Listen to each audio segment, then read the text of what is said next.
Russian scientist invents anti-gravity platform and flies it for fast transit. I'm reading a book on Scrib, and the URL is there at the top if you want to follow along as I read. Or you can just watch the screen because I will display each paragraph and image to you. This Russian scientist is special because he made a very important discovery, one that kids are going to love.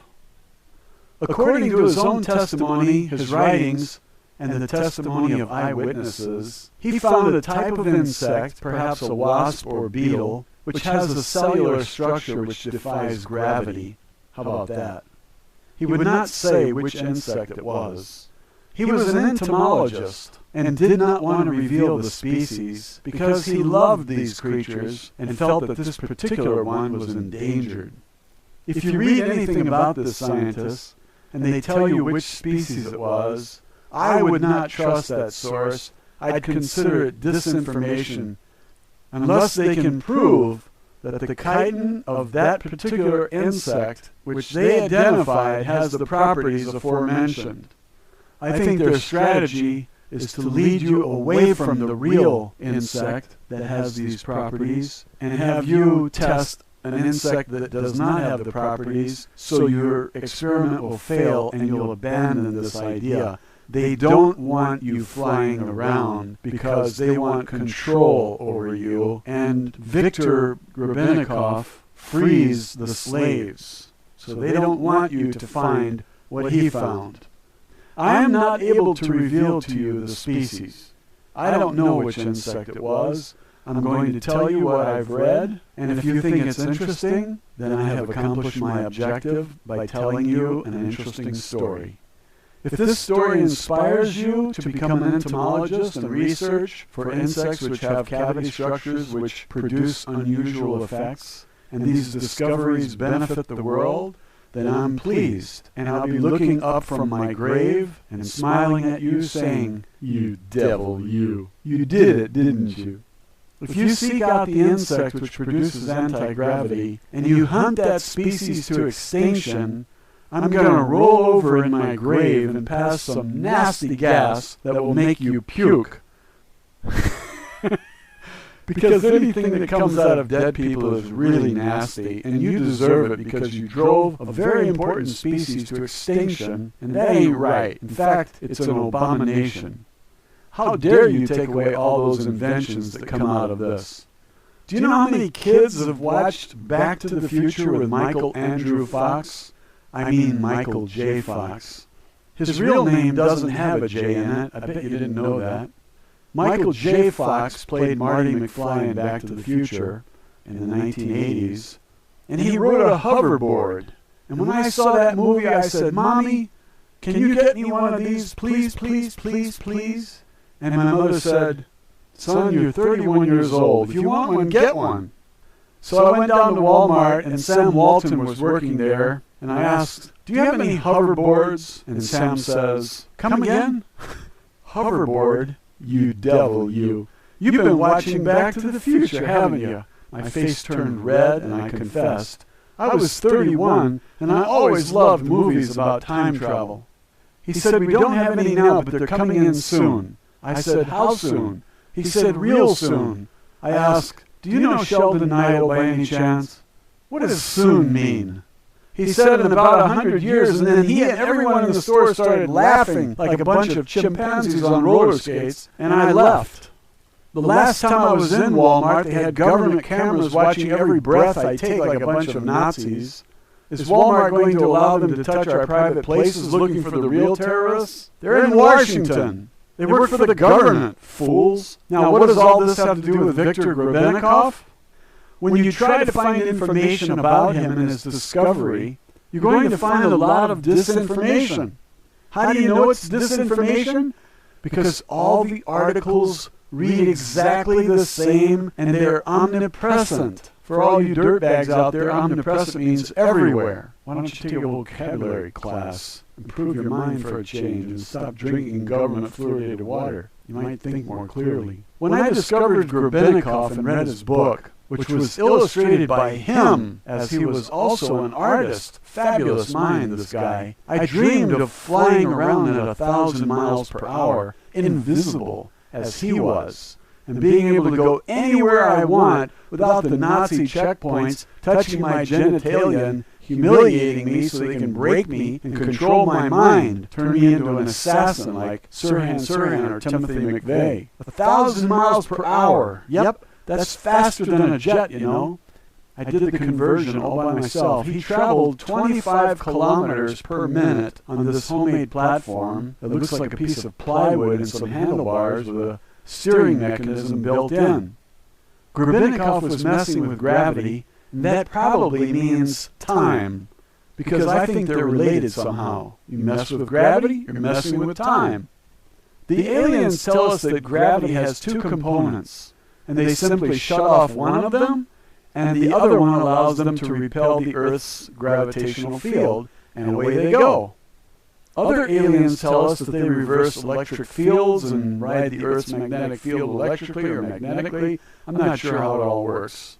But I think that electricity and magnetism are linked also, like gravity and time. I think that gravity is linked to magnetism somehow, but don't ask me how, because I don't know any more than you do about it, dirtbag. You're not going to find the answer with me. Grebennikov is the man. You have to hear the story to figure it all out. He teaches you how to build one of these flying platforms. I couldn't build a doghouse, even if it arrived as a kit, including a puppy to watch me. The puppy would probably pee on the carpet, and then he'd be living outdoors where animals belong. By the way, did you ever see that guy with the horse in his living room? The horse watches TV and he tells the horse, "Go get me a beer." The horse goes over to the fridge and opens the door and gets a beer. And then he has to sweet-talk the horse to convince the horse to bring him the beer, because the horse is thinking, "What am I, a slave? I ain't no slave. I should drink this beer and let him get his own beer." But then the horse starts thinking about how they go out for hamburgers and doesn't want to be left out, so he delivers the beer, and after the television show they all go out for burgers, and the horse eats 5 hamburgers and rides home in the back of the convertible like he's part of the family. I'm going to read you the Grebennikov book to you right now. Shall we get started? Okay, first card reads, in summer of 1988, an entomologist from Novosibirsk city, Viktor Stepanovich Grebennikov, examined a microstructure of the lower surface of an insect's wing. We don't know for sure that it was a beetle. He's examining the lower surface of this insect's wing case by microscope, and becomes interested by an unusually rhythmic, extremely ordered, incomparable honeycomb. Solid, multi-dimensional composition, which looked as if it was pressed by some complicated automatic machine. Studying this amazing micro-pattern allowed Grebennikov to design an aircraft of a new kind called Gravity Plane. And that's Viktor Grebennikov there on the left, just before his death. I think he died at age 74. As usual, this discovery was made by chance. Once Grebennikov put a chitin bristle from some insect's shell under a microscope, and he wanted to put another one, but it slipped out from the tweezers and hung in the air. Then the scientist tied some laminate together from the top by a wire, arranging them vertically. It was impossible to put even a thumbtack on this block because it was thrown up and then aside. When the thumbtack was forcefully fixed to the chitin block from the top, it was lifted and for a moment completely disappeared. Grebennikov discovered a bio-anti-gravity effect in 1988, and then during 3 years studied it from many sides, developed the platform's design, and carried out experiments. Together with Professor V. Zolotarev, he sent a patent application. Finally, in 1991, Grebennikov built his gravity plane and started flying by a noiseless aircraft which reached a speed of 1,500 to 2,400 kilometers per hour. The aircraft was inertialess and almost invisible from below. People who observed it from the ground saw instead of it a light sphere, or a disk, or a cloud, with sharply outlined edges. It is unnecessary to say that this was discovered not yesterday but in the 1980s. Grebennikov tried to rouse interest of real scientists, but it was useless. Nobody wanted to talk to him. In April 2001, Grebennikov died of a stroke. A book called My World, written by him in 1997, remained. There is a full variant of the book on the internet at http://bronzovka.narod.ru. Let me check that URL and make sure it's valid. http://bronzovka.narod.ru. Okay, let's see what we have. Yes, the book is here. It's in Russian. Today is July 26, 2012. Grebennikov studied an effect of cavity structures of insects. He gave this name to a mysterious radiation emanated from their nests. On the right there's an image, figure 2, a wing and a wing case of Cetonia. In many parts of his book, Grebennikov describes remarkable properties of wing cases of Scarabaeus, bronze poplar borer, and especially Cetonia. Among 5 species of bronze poplar borer, almost all have the chaotic honeycomb pattern on the internal side of wing cases. Now here's a picture of him carrying the case. This is how he carried this platform. He built the case himself as well. He would fly off to places and have a little picnic. I don't know how he could afford food. He only made $24 a month. In chapter 5.1 of the book, Grebennikov writes, "I have only a handful of old clay lumps, fragments of these nests, with numerous small room cells. The cells were located side by side and looked like small thimbles, or more likely small jugs, with smoothly narrowing beaks," whatever that means. "I already knew that these bees belonged to the species of Halictus, according to the number of light rings on their oblong bellies. There was a wide vessel filled with these spongy clay lumps on my working table, which was jammed with instruments, ant and grasshopper houses, vials with chemical agents, and other things. I had to take something, and I brought my hand above these spongy fragments, and a miracle happened.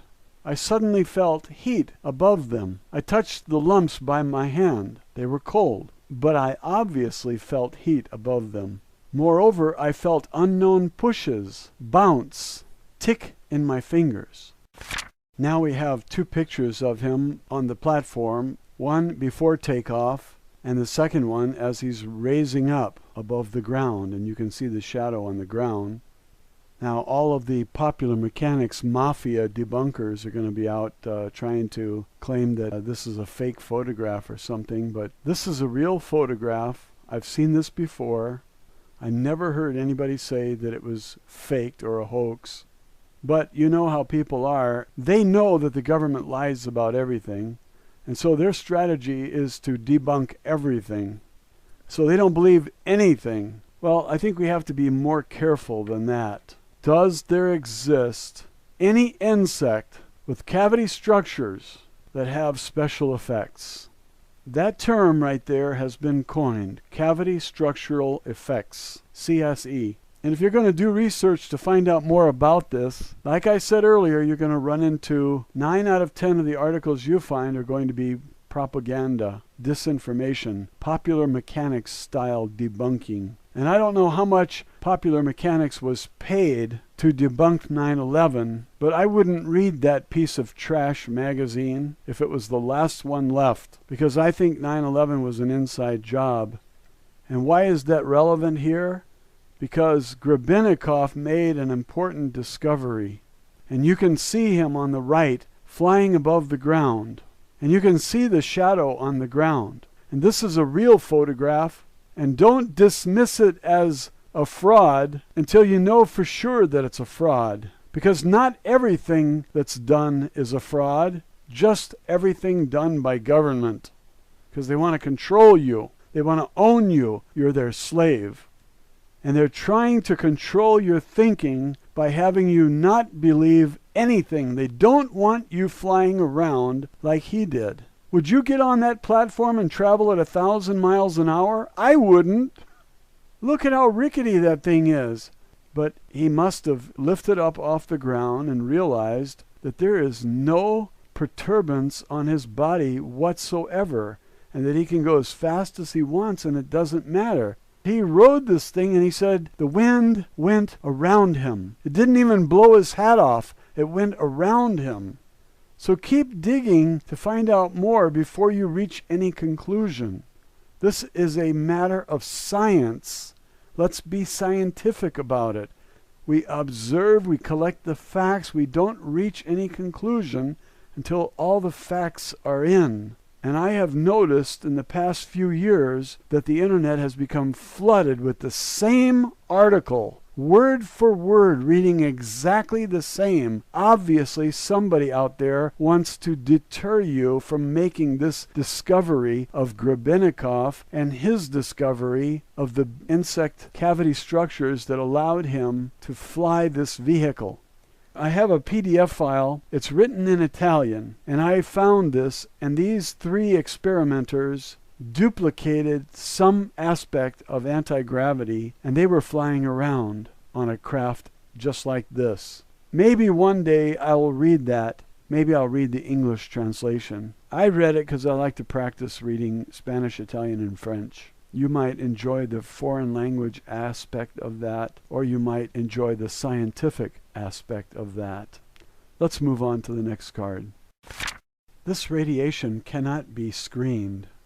Grebennikov wrote, I put a piece of cardboard on top. The feelings were the same. I put a pan's lid, but it had no effect. This something ran through the barrier. I should immediately study this phenomenon, but the instruments did not react at all. Neither finest thermometers, nor ultrasound recorders, electrometers, nor magnetometers, but ordinary human hands, not only my hands, obviously felt either heat or cold wind or ticks or a denser medium above the nests. Some people's hands became heavier. Other people's hands were pushed up. Some people's fingers grew numb. Forearms' muscles felt spasms. Some people felt giddy, secreted saliva voluminously. But how did Viktor Grebennikov come to the idea of his aircraft? Let us read further. In summer 1988, I watched by microscope chitin shells of insects, their fleecy antennae, butterfly wings, lamellae of finest structure, open work of shad moon eyes wings, with bright play and other natural patents. I was interested in an unusually rhythmic microstructure of some parts of rather big insects. This was an extremely ordered composition, which looked as if it had been pressed by some complicated automatic machine, according to special designs and calculations. In my opinion, this incomparable cellular structure was necessary neither for strength nor for decoration of this part. So nature put this there on big insects so they wouldn't have to defy gravity by flapping their wings. They would be weightless naturally. How do you like that? I did not notice something even resembling such an unusual, amazing micro-pattern, neither on insects' parts, nor in the rest of nature, nor in technology, nor in art. Due to the fact that it was multi-dimensional, I could not copy it in a flat drawing or a photograph. Why does an insect have this? This structure is located in the bottom of wing cases and is almost always hidden. It can be seen only when an insect flies, but who can do this? I suspected that this can be a wave beacon having my effect of multi-cavitary structures. During this really happy summer, there were a lot of insects of this species, and I caught them using light in the evenings. Neither before nor after that, I observed neither such a great number of them or even single individuals. I put a small concave chitin lamella on a microscope table in order to watch its strange cells using strong magnification once more. I looked at a regular masterpiece of nature jeweler and without any purpose put another lamella with these unusual cells located on one of its slides on the first lamella by tweezers. This is where he makes the discovery. But the part was pulled out of the tweezers, hung in the air for some seconds under the lamella, which lay under the microscope table, rotated clockwise, moved in the air to the right, rotated anti-clockwise, swung, and only then quickly fall on the table. Now, he's an artist, and he flies around on this craft that he built, and then he writes a book called My World, and here's a picture from the 6th chapter of that book. And you can see the ground down below, and you can see his hands on the handlebars of this thing, and he's obviously hundreds if not thousands of feet in the air. What I read was he liked to ride about 1,000 feet above the ground at about 1,000 miles an hour, and that he liked this vehicle because it could get from one place to another very quickly, and on a salary of $24 a month, he probably could not afford much gasoline. So here's his own illustration from his own eye, looking at his own hands, throttling up this platform that defies gravity, and he's looking down at the ground below. Now, an interesting thing is that when he flew over people, they didn't notice him. He seemed to be invisible. Let's move on. A reader can only imagine what I felt that moment.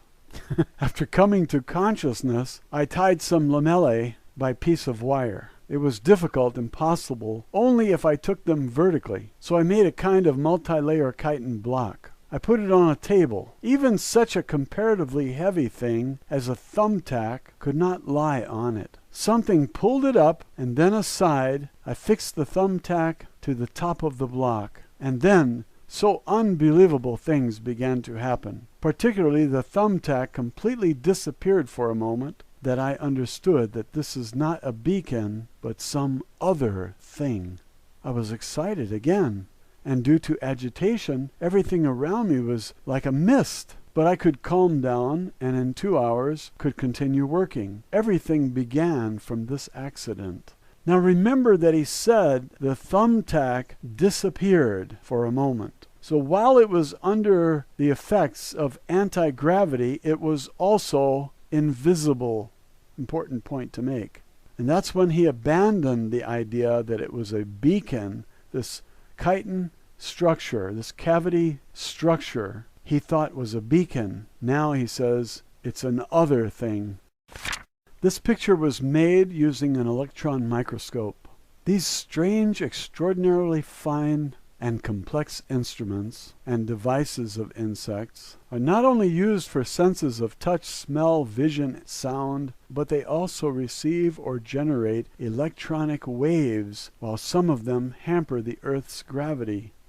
So there are the clues. We have a cavity structure which hampers the Earth's gravity by sending out electronic waves.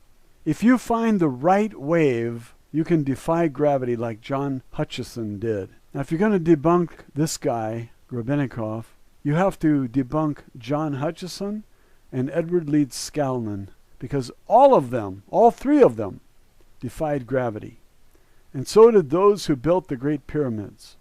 And if you're in the debunking business and you don't know about Edward Leeds Scalnan from Homestead, Florida, Coral Castle, if you don't know about John Hutchison from Vancouver, British Columbia, then hold off on your debunking and investigate. Collect the facts before you go shooting off your mouth.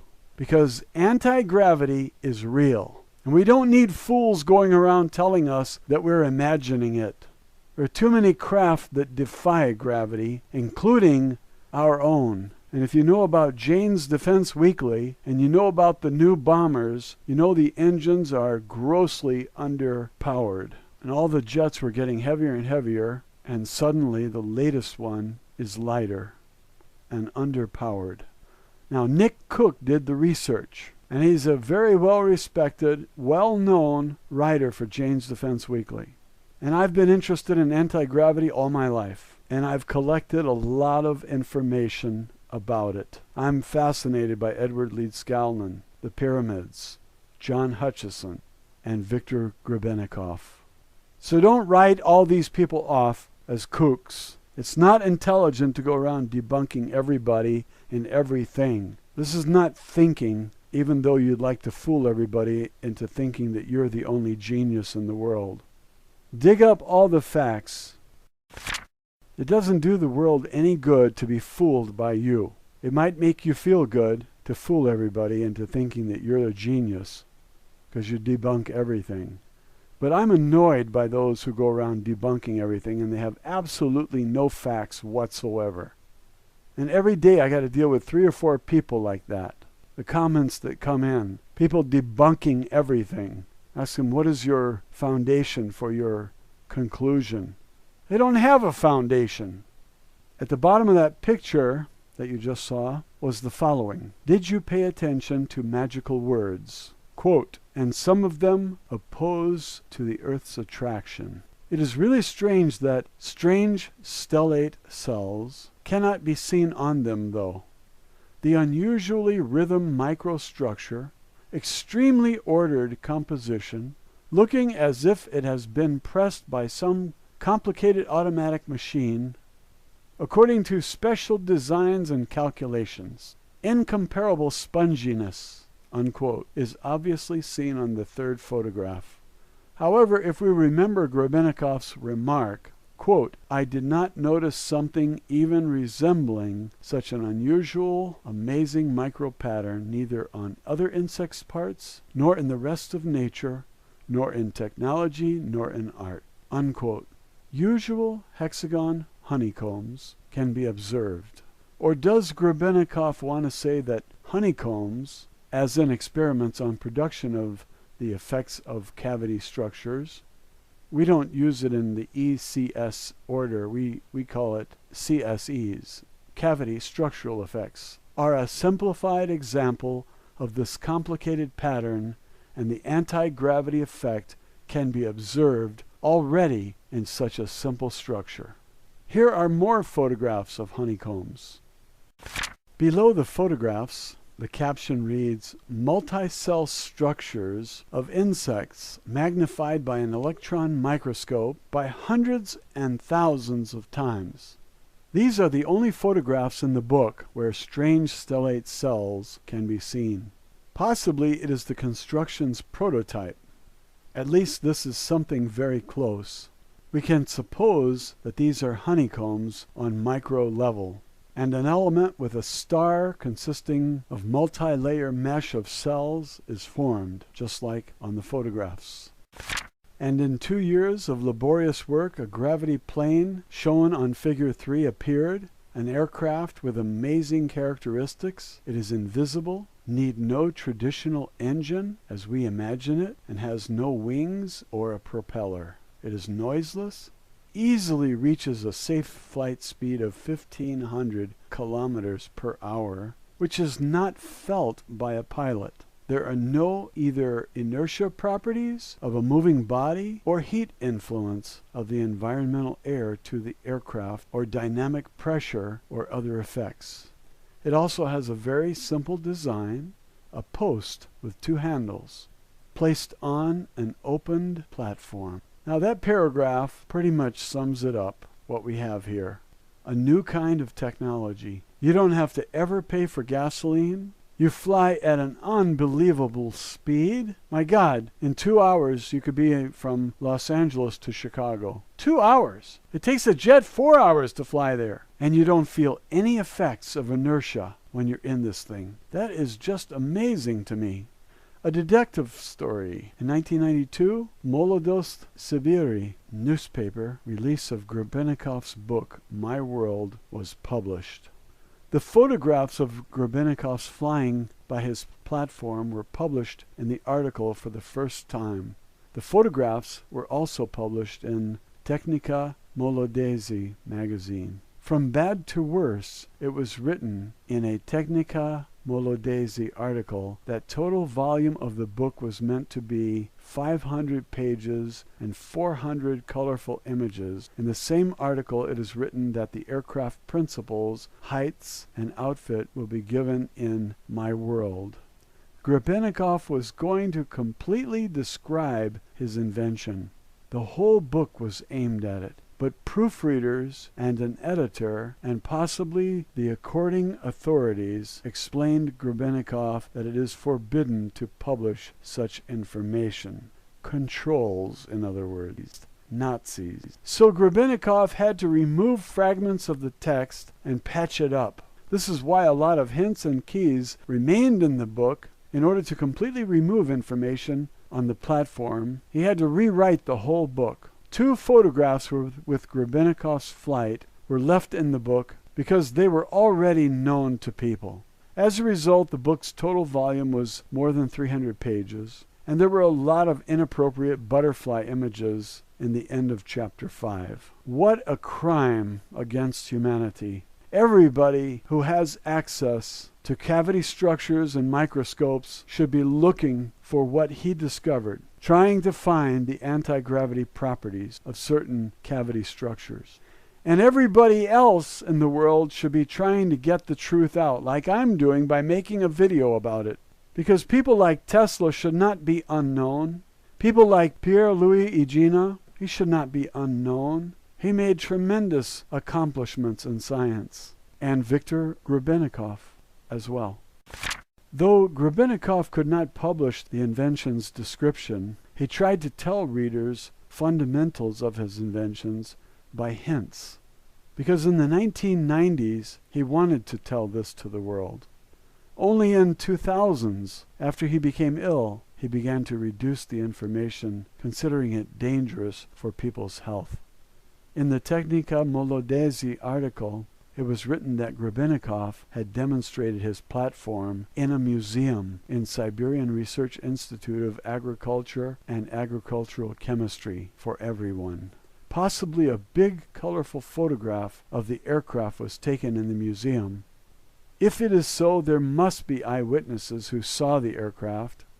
There must be a lot of them. A real device was made in one copy and disappeared after Grebennikov's death. However, in this museum, a model of the device made by Grebennikov remained. Actually, only the post remained. The board was stolen. The post was roughly pulled out. All plaster wing nuts were broken. Apparently, they tried to untwist them. Somebody really wanted to discover which insect it is. Everything, buttons, toggle, right handle of the handlebar, was made of Play-Doh, plaster, and paper mache, and then covered with silver paint. Grebennikov obviously tried to reproduce an appearance of the real device with maximal accuracy because it was much easier to use real wing nuts in the model. In this case, however, plastic copies were made using the real board. It is a pity that the lower part of the platform, that is the board, was lost. It could contain copies of block boards, parts, and mirrored a real scheme of kinematic blind control. If we could look at the control scheme, it would be possible to remove many versions considering anti-gravity production principle. A range of questions would narrow. The device. Okay, they had a link for a location where you could see it, but it's not there, so I deleted it. The platform's post, the handlebar. The first handlebar's section is a T-shaped welded construction with a lot of buttons, signal indicators, light-emitting diodes, and even an electrical toggle. The instrument at the handlebar's center is an altitude meter. I think they call that an altimeter. An electrical snap-action 2-position toggle, number 5, is used for turning on board, electrical equipment, signal light-emitting diodes, and possibly additionally for permission of motor device operation process. I don't know what they're talking about. Things might be different in Russia. At the left of the altitude meter, opposite to the toggle, the electrical button starter, number 3, is located. Grebennikov pushed it when the device still stood on the ground right before takeoff. Pushing the button, a condenser plate in the motor device is charged by a high potential. On the end of the left handle, another light-emitting diode, 1, traditionally it is called green in order to distinguish it. It shows charge presence on the motor's condenser plate and possibly a charge degree of the plate by different brightness of glow. Well, I would not want to get on this thing and have it malfunction while I'm up there, 1,000 feet up. That'd be like someone dropping me out of a building. I'm not Andy Perro. I can't bounce, and I can't come back from the dead like he did. In the opposite direction, on the end of the right handle, 2 light-emitting diodes are placed, red, which is number 8, and white, number 7.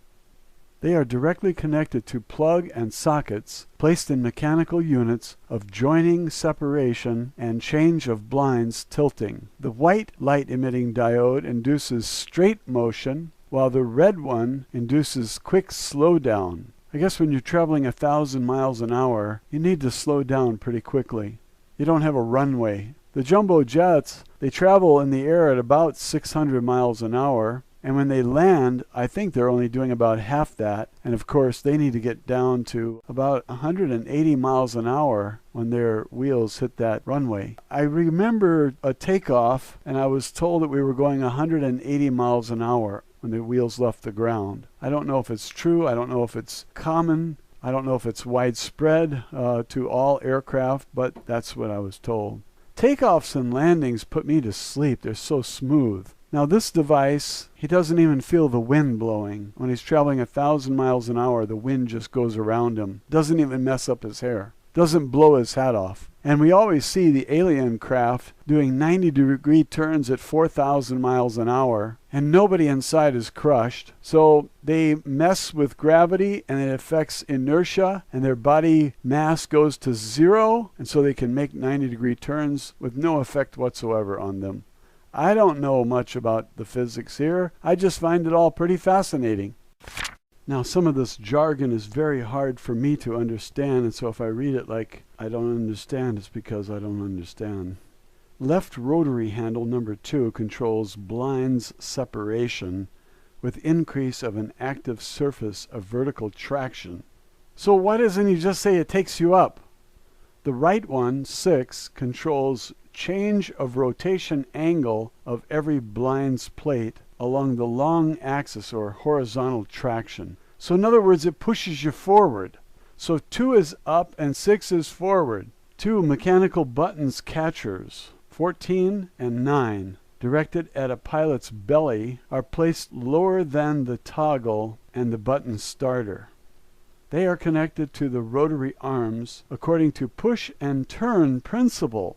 In order to turn the arm, it is necessary to press an according button by a thumb to release the arm's motion, and then it is possible to rotate it freely pressing the button. If you stop pressing the button, the arm will stay fixed in the existing position with the given angle. This helps to carry out the hovering mode and choose a fixed height and flight speed during a long flight time. Wow, this is amazing. I never realized this device was so complicated. If you're 1,000 feet in the air and you're traveling at 1,000 miles an hour, it better be accurate. There better be some tight controls for fixing the height, fixing the speed, and fixing the angle. If you continue to rotate, you're going to wind up upside down and fall off this thing and land on your head. Top of the next column. All other convex elements located at the first handlebar's elbow are retention screws. What's that? There are no control and diagnostic elements except the mentioned ones. So what about night flying? What about airplanes in the sky? What if you drifted up above 1,000 feet and you're at 10,000 feet and you got clipped by a small plane? This guy died of a stroke? The most interesting thing is that the upper right handlebars section turns like a handlebar of a standard bike, controlling a mechanism of the platform rotation, unsynchronization of the symmetric blockboard's rotation. I guess that means that these bugs' wings are rotated relative to one another, and that rotation, well, let me read the next sentence. A rotary effort is transferred by a flexible elastic cable with a diameter of 10 millimeters. 10 millimeters is exactly the size of a wrench I need to buy today, a socket wrench, and it looks like it's about a little bit over 1/4 of an inch, perhaps. An inch is 2.54 centimeters. This is 10 millimeters. So it's about 40% of an inch. So it's a little under half an inch. or a little over a quarter of an inch, whichever way you want to look at it. The biggest screw on the handlebar, number 13, located under the altitude meter in the center, is a bonding of this cable. Bonding of the whole post to the platform. This rotary cable is set into a central socket, the biggest one on the photograph, where Grebennikov keeps his suitcase. Loosening screw nuts on the control post, I shorten it like an antenna. This is a quote from Grebennikov. Loosening screw nuts on the control post, I shorten it like an antenna of a radio set and take it out of the platform. Grebennikov means this cable when he says it. Take the cable out of the platform, which is folded in two due to joints.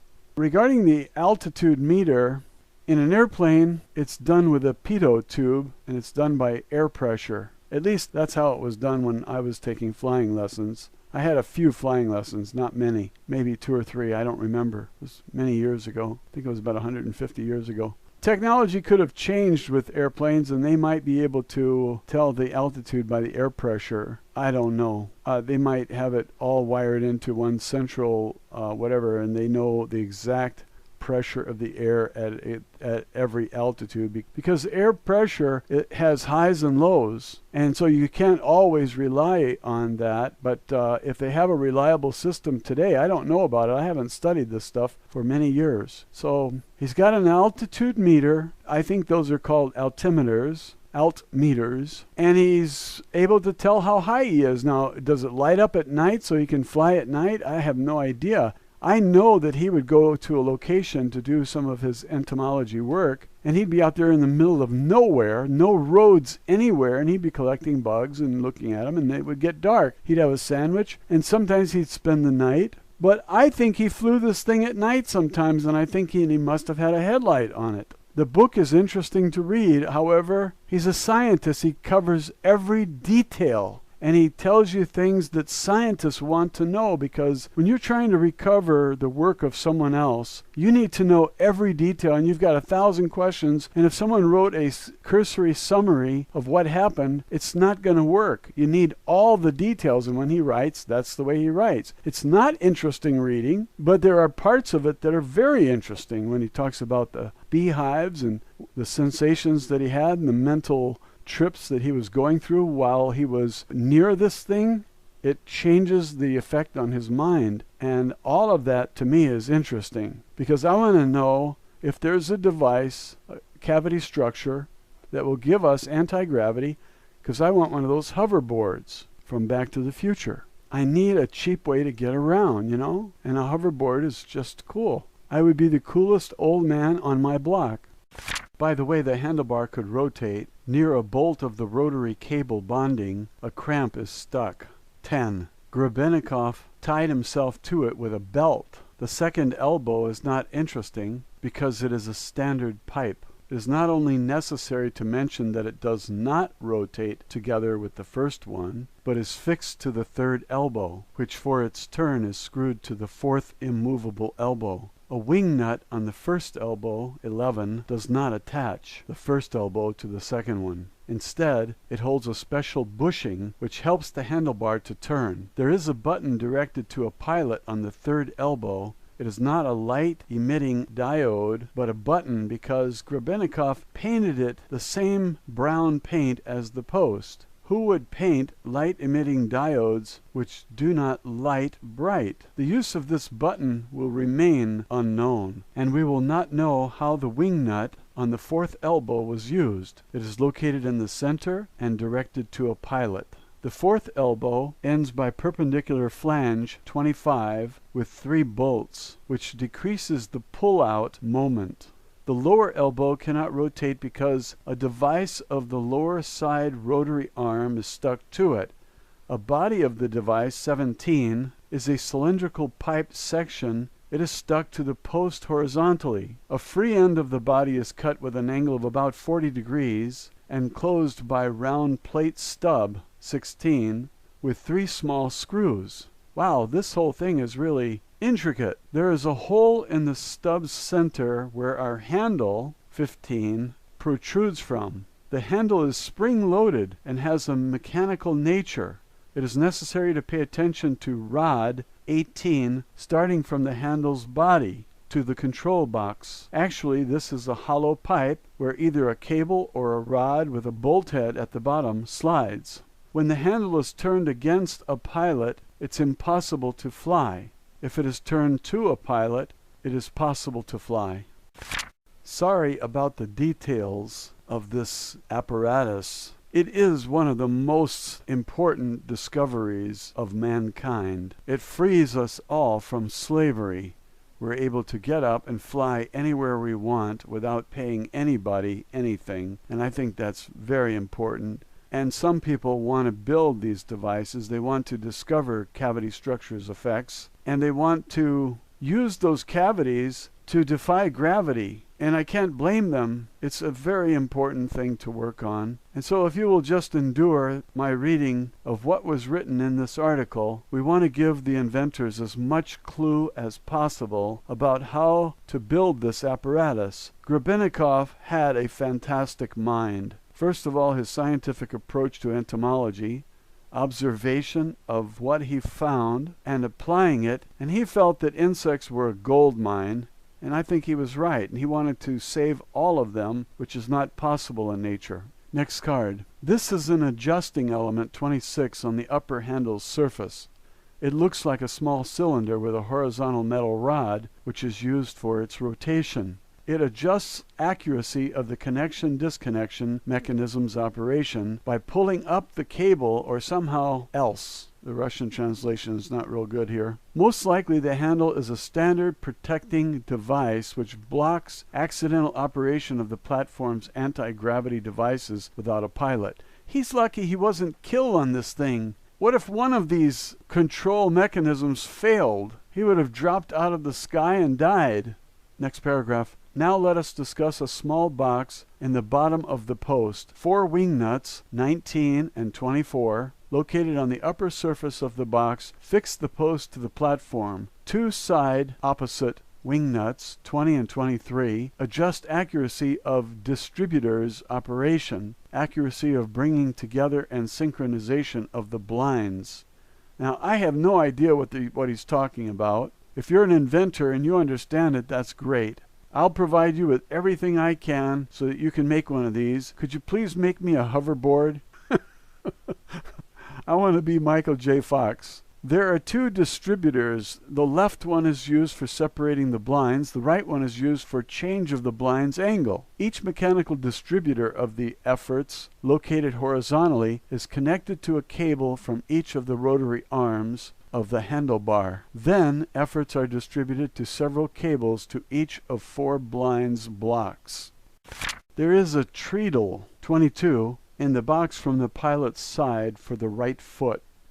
That might be treadle also. It's spelled treadle, T-R-E-A-D-L-E. Its function is quick slowdown and also standard slowdown. Oh, I'd love to see him fly this thing. I'd like to see him come in at 1,000 miles an hour and use this treadle 22 to slow down. That would be very interesting. There's no inertia, so he can slow down and it wouldn't even mess up his hair, if he had any. I guess he did have hair. I remember hair.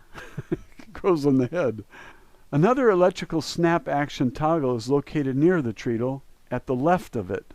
It has a bright orange color, and either it's made of a transparent plastic or lit from inside by a light-emitting diode, or made of an opaque material and painted by a fluorescent paint with phosphorus or something like that. Why is it painted? It is made so due to the fact that it is used only at night, that is, under conditions of limited illumination. What does it control? A small headlight is placed on the right side of the box, like a reflector of a flashlight. Well, wouldn't that attract attention? You turn on your headlights to fly at night, you can see, and people see this light flashing down and they look to see where it's coming from and it's invisible? I don't get it. It turns the headlight on. A flashlight lamp is used. Well, if you're 1,000 feet up, how far could that flashlight lamp shine?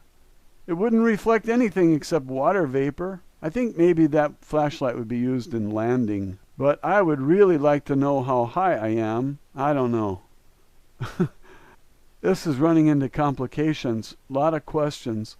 A flashlight lamp is used. It is connected through a resistor to a small accumulator hidden in the same box at the handlebar's base. It is an analog of Krona, battery of 9 volt. It has the same size, but it is cylindrical. Okay, he's flying at night, his batteries go out, no more flashlight. How does he land? He should not fly unless it's a full moon. He needs a little bit of reflection of light from the earth. It can get really dark if there's no moon, not even a crescent. It is necessary to mention that such an accumulator can supply all light-emitting diodes, headlights, and a high-voltage transformer, and charge the condenser plates in the motion device for a couple of weeks of continuous operation. Okay, that's the explanation I was looking for. At least it will be enough for a rather long time. It can also be charged at home. Something that lasts a couple of weeks is a pretty powerful battery, so I'd like to know more about that. I'm curious. How about you? I'm reading ahead now, and I can see that he answered more of my questions. The headlight can be used during takeoff and landing and is useless during flight due to 2 reasons. First of all, there's nothing to light in the sky except water vapor. Second, if the platform's irradiators have sufficient power, the platform becomes invisible and stops light from going out of its field limits. There you go. I was wondering about that, but I didn't even say it. I was wondering if this object is invisible, wouldn't the light also be invisible? Here he answers the question. Yes, indeed. Besides, it is difficult to accidentally step on and break the toggle glowing in the dark because it is placed not very well. Boy, that's a bad translation.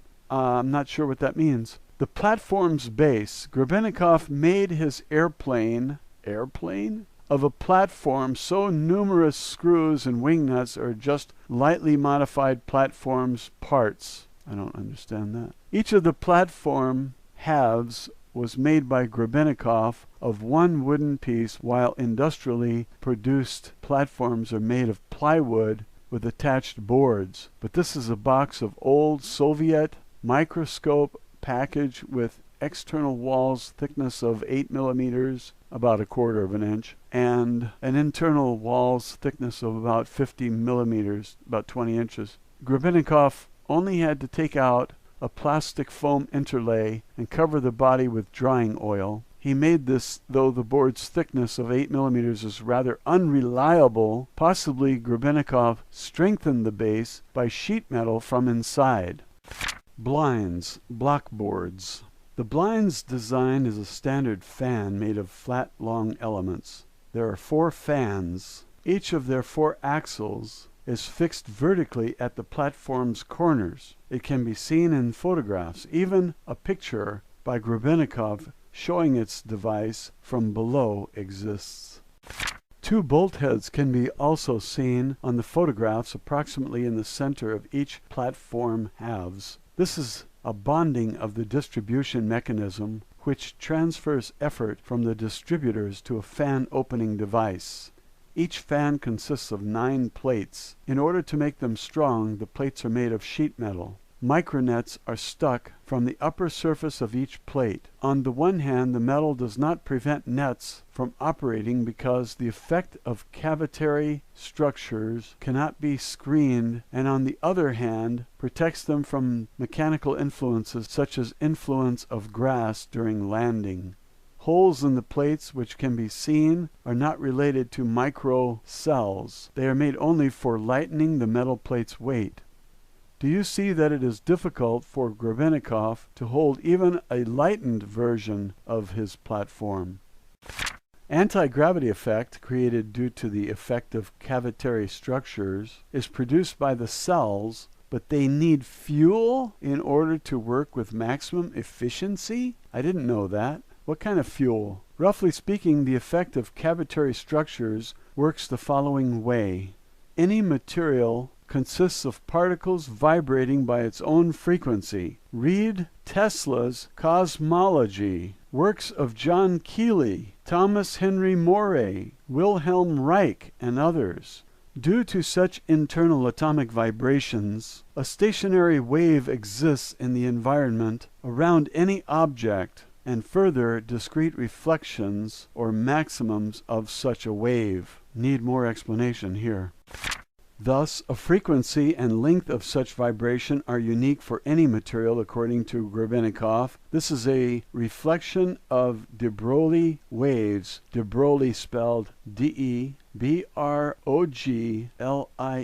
waves. If we make a cavity, its walls will begin to radiate towards each other or under some angles, whatever that means. If a right size of such cell will be found, waves maximums will sum up and a field will be strengthened in the given point of space. Field antinode. Well, I hope you guys understand that because I don't, and I also don't know if we can trust this interpretation. This might be disinformation leading you in the wrong direction instead of the right direction. But if you understand this and you agree that it sounds reasonable, then invent the machine, please. So let us make conclusions. First, as many as possible surfaces are necessary for one cell. It may seem strange, but a polygon with maximal quantity of sides, which can be used for filling a plane without gaps and fractally, is a hexagon. Second, the less the size of each cell, the more quantity of surfaces which can have with the same volume. The more cells, and accordingly the more surfaces, the stronger the effect of cavity structures. Well, this is very important information. It sounds critical to understanding cavity structural effects, CSEs. Let us remark more that size of one cell is not arbitrary, but divisible by wave reflections, maximums position, which in their turn depends on a used material. Wave reflections can be far from the surface as well as very close to it. Closer ones have stronger power. So we have a very fine net. By specifying a certain geometry of its cells, size and form of planes, angles between the planes, we concentrate our static field, the material's radiation, in certain points of space. However, we are interested first of all in force gradient. The mentioned static field does not produce yield and confirms the law of conservation of energy. We don't have anti-gravity so far. Then we use lepton theory of Isakov. Remember that lepton, ether, and orgone are the same. I didn't know that. Did you? Lost me a long time ago. We have to determine such a form of cells which will allow having different field force from a very low on the one side to a very high on another. Sure. The less distance to the cell material surface, the stronger wave reflections we have. Oh. We make a simple and logical conclusion that one side of the cell must be geometrically less than another. Oh. If an initial cell is cylindrical, we have a cone. If it's triangular or square, we have a pyramid with a triangular or square base. I see. If we initially have a hexagonal cell, the pyramid will be hexagonal too. And I hope that's clear to you. It is necessary to tell about lepton explanation of gravity effect. So gravity is connected to leptons? This means that leptons fly all over space in all directions chaotically, not according to Leeds-Skalnin. They pass through all bodies, he agreed with that, but still they transit some very small part of their speed to these bodies. Well, Leeds-Skalnin didn't say anything about that. Now imagine two spheres. A lepton stream flying from one sphere to another passes through the first sphere, breaks, and irradiates the second sphere less than the first one. The second sphere is in lepton shadow of the first one. Oh, hey, you lost me, honestly. I'm completely lost. If you can understand this stuff, you're a genius. And on the contrary, he ends the sentence right there, and on the contrary, period. Thus, pressure from the direction of the internal space between spheres will be less than the external pressure, which leads to attraction, that is, pushing together, of two bodies. This effect is called gravity. Sounds a little bit familiar to what the aliens were saying. They said gravity has two components. They shut off one and allows them to manipulate the other one, and their ships are not affected by gravity. You did it, didn't you? If you seek out the insect which produces anti-gravity, and you hunt that species to extinction, I'm going to roll over in my grave and pass some nasty gas that will make you puke. Because anything that comes out of dead people is really nasty, and you deserve it because you drove a very important species to extinction, and that ain't right. In fact, it's an abomination. How dare you take away all those inventions that come out of this? Do you know how many kids have watched Back to the Future with Michael Andrew Fox? I mean Michael J. Fox.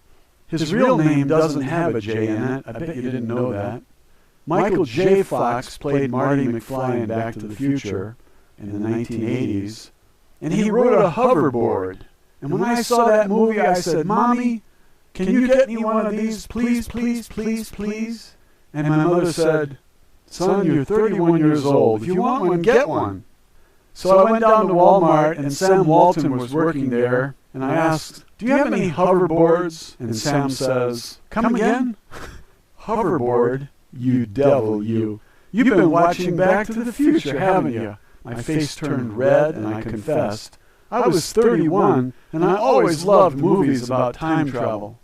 He said, "We don't have any now, but they're coming in soon." I said, "How soon?" He said, "Real soon." I asked, "Do you know Sheldon Idle by any chance?" "What does soon mean?" He said, "In about 100 years, and then he and everyone in the store started laughing like a bunch of chimpanzees on roller skates, and I left. The last time I was in Walmart, they had government cameras watching every breath I take like a bunch of Nazis. Is Walmart going to allow them to touch our private places looking for the real terrorists? They're in Washington. They work for the government, fools. Now, what does all this have to do with Victor Grebennikov? When you try to find information about him and his discovery, you're going to find a lot of disinformation. How do you know it's disinformation? Because all the articles read exactly the same, and they're omnipresent. For all you dirtbags out there, omnipresent means everywhere. Why don't you take a vocabulary class, improve your mind for a change, and stop drinking government fluoridated water? You might think more clearly. When I discovered Grebennikov and read his book, which was illustrated by him, as he was also an artist, fabulous mind, this guy, I dreamed of flying around at 1,000 miles per hour, invisible as he was, and being able to go anywhere I want without the Nazi checkpoints touching my genitalia and humiliating me so they can break me and control my mind, turn me into an assassin like Sirhan Sirhan or Timothy McVeigh. 1,000 miles per hour. Yep, that's faster than a jet, you know. I did the conversion all by myself. He traveled 25 kilometers per minute on this homemade platform that looks like a piece of plywood and some handlebars with a steering mechanism built in. Grebennikov was messing with gravity, and that probably means time, because I think they're related somehow. You mess with gravity, you're messing with time. The aliens tell us that gravity has two components, and they simply shut off one of them, and the other one allows them to repel the Earth's gravitational field, and away they go. Other aliens tell us that they reverse electric fields and ride the Earth's magnetic field electrically or magnetically. I'm not sure how it all works. But I think that electricity and magnetism are linked also, like gravity and time. I think that gravity is linked to magnetism somehow, but don't ask me how, because I don't know any more than you do about it, dirtbag. You're not going to find the answer with me. Grebennikov is the man. You have to hear the story to figure it all out. He teaches you how to build one of these flying platforms. I couldn't build a doghouse, even if it arrived as a kit, including a puppy to watch me. The puppy would probably pee on the carpet, and then he'd be living outdoors where animals belong. By the way, did you ever see that guy with the horse in his living room? The horse watches TV and he tells the horse, "Go get me a beer." The horse goes over to the effect in 1988, and then during 3 years studied it from many sides, developed the platform's design, and carried out experiments.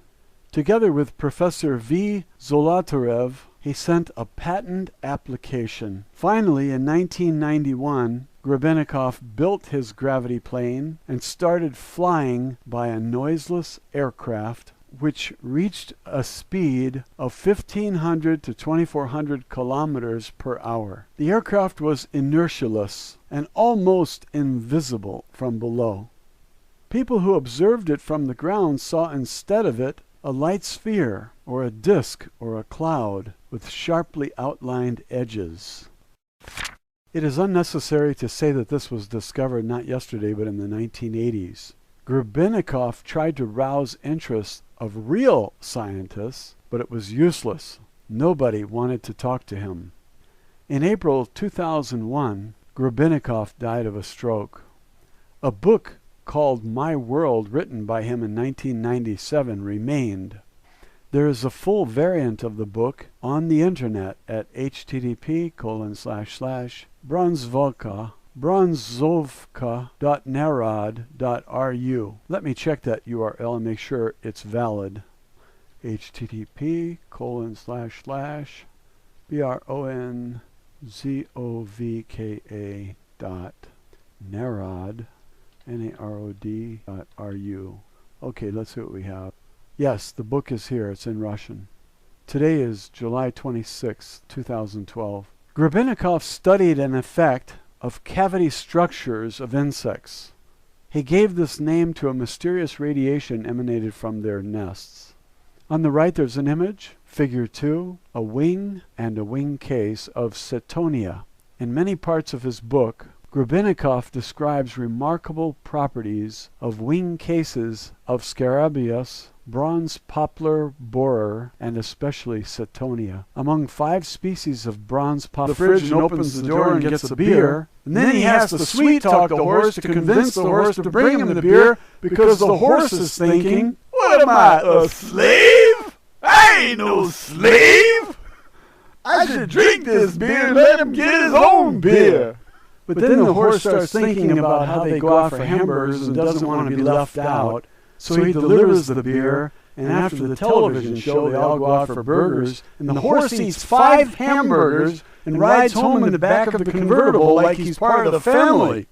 I'm going to read you the Grebennikov book to you right now. Shall we get started? Okay. First card reads, in summer of 1988, an entomologist from Novosibirsk city, Viktor Stepanovich Grebennikov, examined a microstructure of the lower surface of an insect's wing. We don't know for sure that it was a beetle. He's examining the lower surface of this insect's wing case by microscope and becomes interested by an unusually rhythmic, extremely ordered, incomparable honeycomb. Solid, multidimensional composition which looked as if it was pressed by some complicated automatic machine. Studying this amazing micro-pattern allowed Grebennikov to design an aircraft of a new kind called gravity plane. And that's Viktor Grebennikov there on the left, just before his death. I think he died at age 74. As usual, this discovery was made by chance. Once Grebennikov put a chitin bristle from some insect's shell under a microscope, and he wanted to put another one, but it slipped out from the tweezers and hung in the air. Then the scientist tied some laminate together from the top by a wire, arranging them vertically. It was impossible to put even a thumbtack on this block because it was thrown up and then aside. When the thumbtack was forcefully fixed to the chitin block from the top, it was lifted and for a moment completely disappeared. Grebennikov discovered a bio-anti-gravity. Russian scientist invents anti-gravity platform and flies it for fast transit. I'm reading a book on Scrib, and the URL is there at the top if you want to follow along as I read, or you can just watch the screen because I will display each paragraph and image to you. This Russian scientist is special because he made a very important discovery, one that kids are going to love. According to his own testimony, his writings, and the testimony of eyewitnesses, he found a type of insect, perhaps a wasp or beetle, which has a cellular structure which defies gravity. How about that? he would not say which insect it was. He was an entomologist and did not want to reveal the species because he loved these creatures and felt that this particular one was endangered.